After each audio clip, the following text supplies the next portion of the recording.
I want to welcome back to Talking Wealth our next guest, Matt Wade.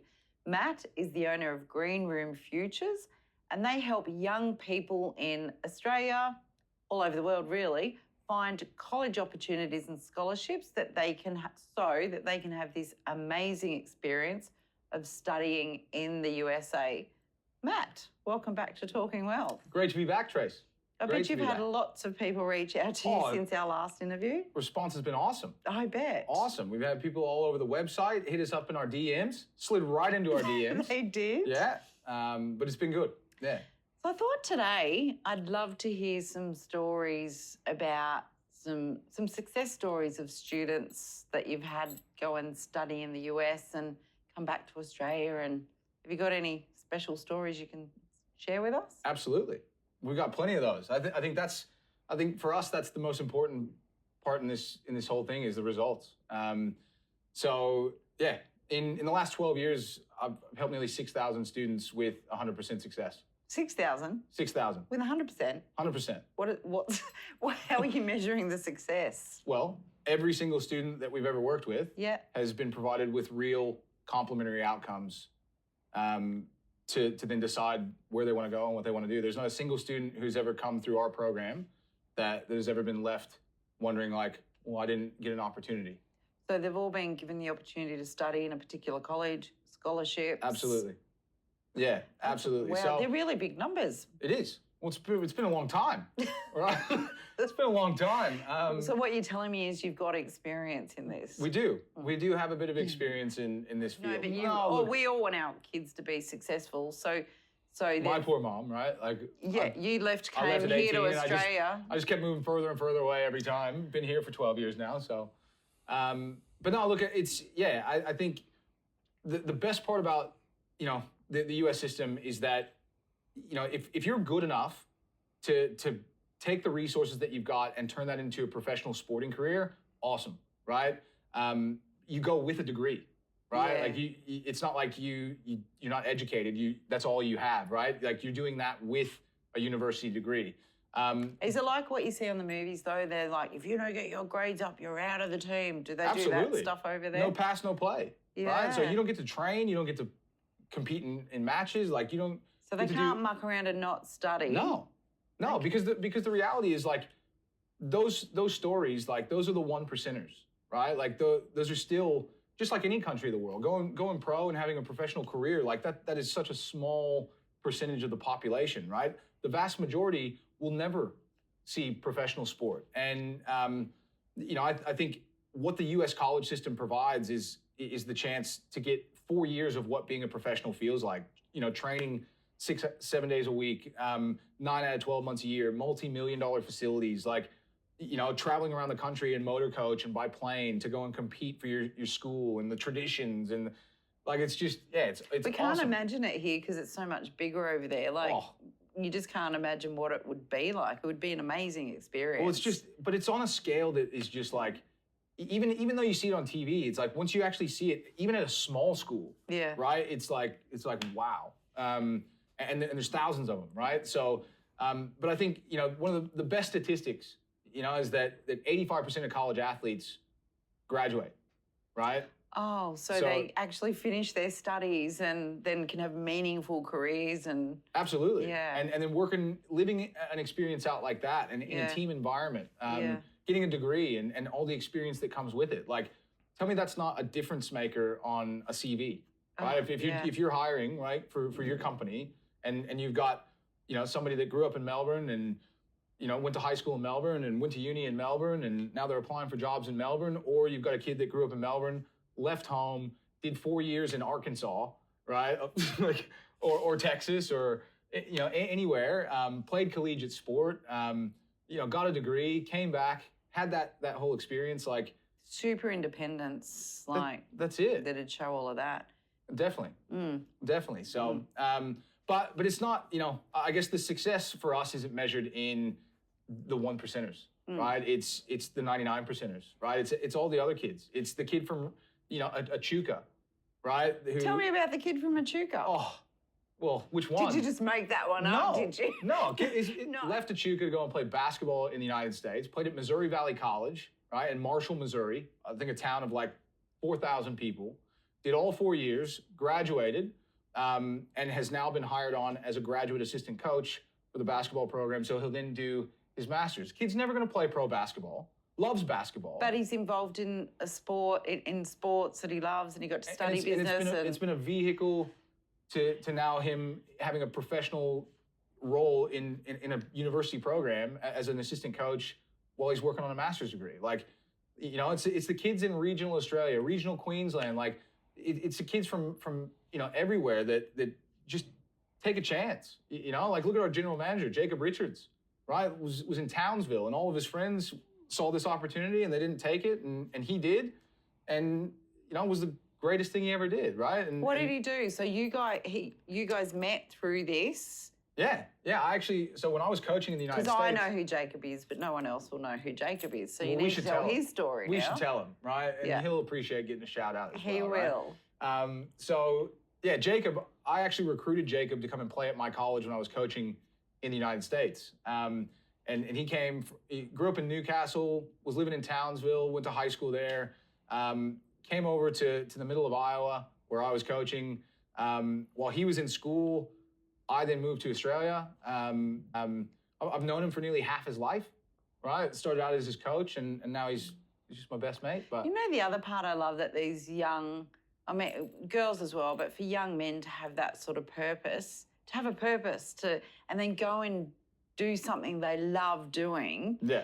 And it's keeping them off the streets and away from trouble, the naughty people. Like if you're playing that much sports and you're training that much, and you're not doing anything harmful to your body or hanging out with the wrong crowd or... You don't have time for it. Yeah. Right? But, okay, don't shy away from the girls, right? Because sometimes I wish we only work with girls because the amount of opportunities over there for the ladies. Really? Well, so in the United States, equal opportunity is law, right? It's not just a good idea. Yeah. Right? So for every dollar that gets spent on a male athlete, the same has to be spent on a female athlete, right? So is this just in athletics though, or this is no, Title IX stretches. So Title IX is the legislation that stretches across its educational opportunities, its sport, it's everything, right? In all aspects of life, especially when it comes to university studies and extracurriculars and everything, girls are given equal opportunity to. So there's less of the girls applying. So what you're saying, you wish like tongue in cheek, I'm sure, but you're saying you wish you had more girls applying because there aren't as many. So there's more opportunities because there's less girls. There's more opportunities than girls to actually fill them. Yeah. Right? Yeah. So and that's so when you get, let's talk about student athletes, right? Like, with student athletes, if they're spending, they offer 1,000 opportunities to guys and they spend $1 million on the guys, well, then they have to offer at least 1,000 opportunities to girls and spend $1 million on the girls, right? Then that 1,000 opportunities may come in 10 sports on the men's side, but that 1,000 may come in 15 sports on the women's side, right? But they haven't filled all those numbers. So let's say that they fill their women's numbers at 750. Well, then they still have to spend the same $1 million on a smaller pool. So on average, girls are getting bigger and more scholarships than their male counterparts in something like this. So girls. There we go, ladies. Get involved. If you're a mum or a dad with young girls, get them involved. That's pretty exciting. It is. But yeah, we enjoy it. So tell me, Matt, what else were we going to talk about today? Because you always have so much information. So I think we were going to talk about the green room difference. Absolutely. And what you do that's different to other. Would it be called an agency that helps kids? Recruiting companies, agencies, Green Room Futures, I think we pride ourselves first and foremost on honesty, right? Honesty and transparency with how we present opportunities, how we prepare our families. It's never a case of painting a pie in the sky type of idea that's not realistic. It's looking at each student individually, I think, from the beginning, and what makes this whole process incredibly positive is when expectations are managed the right way, right from the beginning, right? If a student comes in and they say, well, I want to go to Harvard, right? But I don't want to pay anything for that. Well, That's not going to work, Mm. right? But there are organizations out there that will say, oh yeah, we can make that happen, right? Oh. And again, it goes back to the fact that the industry itself is unregulated, right? Anybody can say anything and make it sound really good when in fact, whether they provide that or not is yet to be determined. So are you saying that there are companies out there that will take families' money saying, yep, we can do this for you, and then Absolutely. they don't do it? Or promise things that aren't theirs to give, right? Like I think one of the key things about our program, even at looking at different companies around Australia, one, we list our prices on our website openly and honestly for anybody to see. Our service package, there's no secrets. Yep. Right? You look at any other company in Australia, No their prices aren't pricing. listed. Right? What there is no secret to this. Like what we do, it's not like we hold the key and we have to entice you to pay for it before we tell you what we're gonna like. No, like we're not any different to any other human being out there. It's just that we know how to do it more efficiently and have the contacts and devote full time to making sure that this is done. Like there's a lot of companies that will get a student, 2, 3, 4 phone calls in and really invested before they even mention their The costs. price. Yeah, and like I think that's but then a family then feels like they've invested so much with that company already, and like, oh, it's a little bit higher than what we want to pay, but like, oh, if we don't, then we'll just have to do this again with somebody else, or Yeah. and so they end up, like getting manipulated into making that decision when it doesn't have to be that way. Yeah. I think it's for one of the things for us, like I said, is transparency around who we are and what we offer, all the different people that we can help. But the one thing I think that makes us different from any other organization, not just in Australia, New Zealand, but the world, is the fact that we will put our money where our mouth is and say that if we don't provide you with real, genuine, complimentary outcomes for the service fees that you've paid, then we will give you a 100% refund of every dime that you've paid to us. Right? There's not another company out there that will say, because I think one of the biggest objections or questions is, okay, well, what if we invest this money and it doesn't work? Yeah. We don't receive any opportunities. Yeah. Well, like most other programs will say, well, we'll just have to. That I don't know. Whereas we'll tell you flat out that we'll give you your money back, 100%. So I think, yeah, there's a number of different things that families can look out for when it comes to choosing different service providers. And I'm not saying that everybody's bad, but there's a lot of differences. I think one of the big differences in us as well is that I would say most companies around the world, I know this from my time coaching, is that most programs will follow the same model for every student, right? They'll create a profile. That profile will go onto a database, and then that program's version of promotion is to mail merge email a link to a database that's got 3,500 athletes in it to every school in the United States. And you don't do it that way? Absolutely not. Well, I used to be the coach on the other side that used to get 100 emails, Yeah. and I don't have the time Yes. or desire to look through a sea of athletes that I know nothing about Yeah. to try and find a diamond in the rough. But Yeah. for a lot of companies, that is like, that's okay. Like that's their version of exposure. Well, kids don't get recruited like that. Yeah. Some do, Yeah. but most don't. And that's where families will end up paying for what they think they're getting, but And not they don't actually get it. not They don't actually get the and opportunities. end up with anything. So we don't have a database.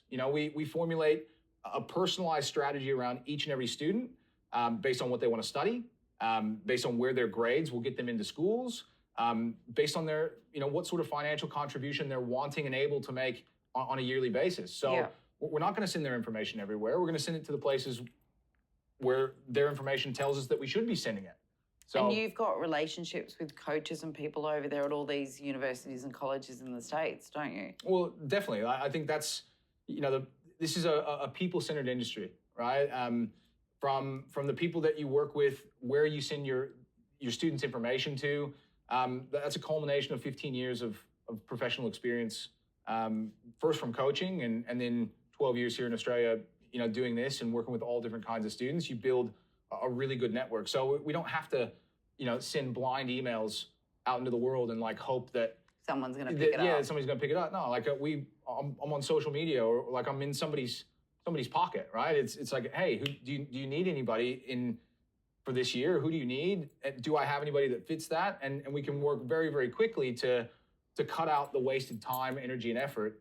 The student and the family here in Australia, they can go about their life as normal. Yep. Provide the things that we need to match showcase, them to showcase yeah. their stuff, and know that we're going to be in touch 100% of the time, every time, with good quality complementary outcomes. So how long does the process take from when as someone comes to you and they inquire about it, oh, we're interested in it, and then they decide to go ahead? How long does the process take? Or probably it depends on where they're at in school. So at what year level should parents and kids start sort of, if they have an interest in going overseas? Is year 8, year 9? Like when would you? Look, I don't think it's ever too early. I think it's hard for international families to understand that recruiting is already happening for 2027, right? Like, wow. Right, in the United States. Yeah.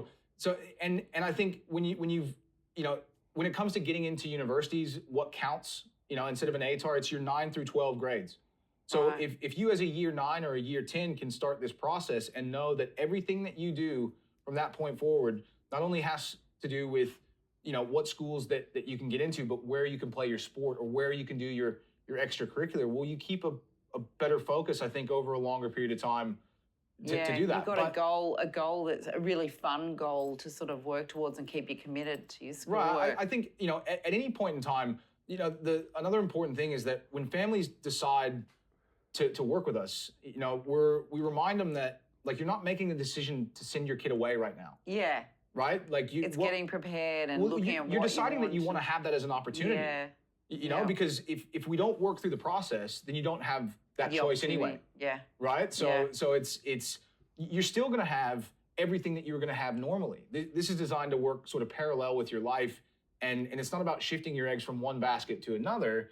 It's about, at the end of year 12, having options. You're going to have whatever options you were always going to have, plus the work that we've been able to do produces these overseas options, and then it's a really good first world problem, right? Like you have choice in what you want to do. So year 9 and 10 is a good time to sort of start Absolutely. looking at it, thinking about it, speaking with you guys at Green Room Futures. Definitely. Look, years 9 and 10, I think there's never a bad time to start. Do you mostly get year 11 and 12 students and their parents? 10, 11, 12 usually. 10, 11 and 12. Yeah. I think there's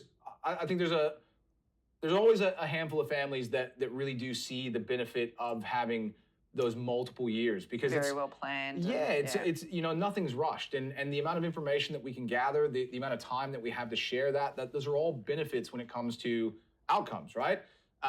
But the culture here in Australia is that nobody starts thinking about university until 11 and 12 anyway. It is how we've been trained. Like study, get the best, do as best as you can year 11 and 12. And well, I knew I wanted to go to the University of Texas from year 6. Did you really? Hook 'em horns, right? Hook 'em horns. I bleed orange, right? That's it. So again, different system, yes. Right? And a different way of doing things. And again, you've got coaches over there, especially from the most elite schools. They're looking at year 8s and year 9s. Right? I had a coach the other day tell me, I'm looking for the best 12-year-old in America. I'm like, what? Yeah. But that's the way that recruiting has evolved, because it's a multi-billion-dollar industry. Yeah. Right? At its most elite levels, like, you're talking crazy money to watch amateurs play sport, and so it's on that scale. The earlier that you can start, the better it is. But I think any time that so it's that never you start, too early or too late, because you've also said, and we are running out of time, but I just want to know that you did say even 25-year-olds. So if you've got someone that's left school, may have started an apprenticeship doing something, decided, no, actually, I want to go and study in the States. Absolutely. It's not too late. No, we just sent a boy over last year from the ACT, had completed a bachelor's degree, was 24 years old, went to the United States because he wanted to play gridiron. Doing a master's degree now in the United States. He's got 3 years of... But I wouldn't call that a boy, I'd call that a man. He's a man. 24, he's a man. I don't think he'd want to hear you be calling him a boy. Well, he's one of our boys, Yeah. One of the lads. One of the lads. Well, Matt, really interesting. And again, I just think it's such an exciting opportunity for kids. I wish I'd had when I was that age. I'm sure, I don't know, life may or may not have been different, but I just think... Trace, we'll send you over. You want to go back to school? Yeah, done. Do I have to study though? Yeah. Can I use those red cups when I drink? Can I go to parties and have those red cups? Yeah. Awesome. I'll do it. I'll do it. But Yeah. Matt, thank you so much for joining us again at Talking Wealth. Would love to have you back again one day soon to talk Anytime. about stories, or if anyone's got any questions, they can reach out to you at Green Room Futures. Yeah, grfutures.com. You can get us on that. Definitely check out our social media. I love our social media. New stories every single day from students at all phases of the process, from joining to kids that have graduated, where are they now, and also all our kids that are over in the States actually living the experience. So check out the socials. Hit us up any way that you can. Would love to speak to any families that are keen to learn more. So much, Matt. Thank you, Trace. Take care. All right.